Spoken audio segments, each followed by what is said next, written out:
салом ба ҳамаи шумо дӯстони азизи ман.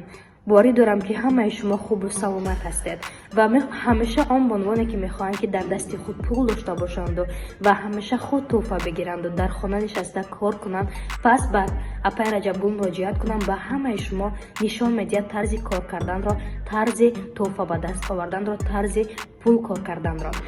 хуб, ватсапаш дар зери экранҳои шумо ҳаст, медароед, нависед ва мефаҳмонад ки ҳамаи шуморо компанияи худро ба ширкати Faberlic регистратсия бипул мекунад.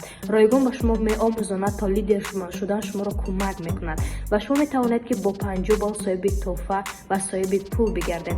марҳамат, ҳам соҳиби тӯҳфа бигардед ва ҳам соҳиби пул ва дар хона нишаста дар назди фарзандони худ соҳиби пул бигардед.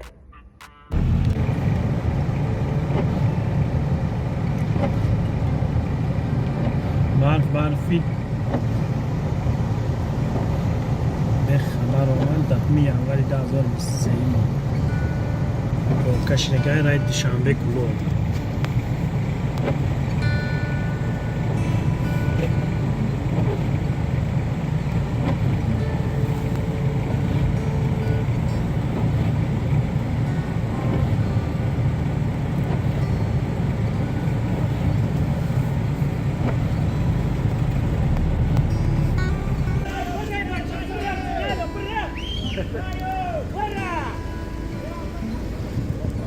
конкретно пробка яке омади бар он хотир аз чор натуриш бегира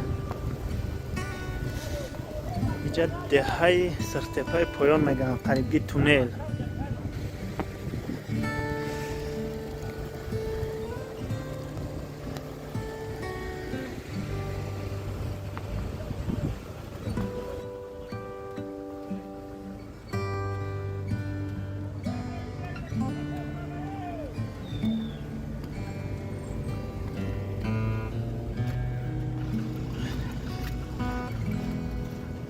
سه پلاسای پایانه یک پلاسای بالا ماشینی بالا راه بتیا انشالله میرویم همه ماشینا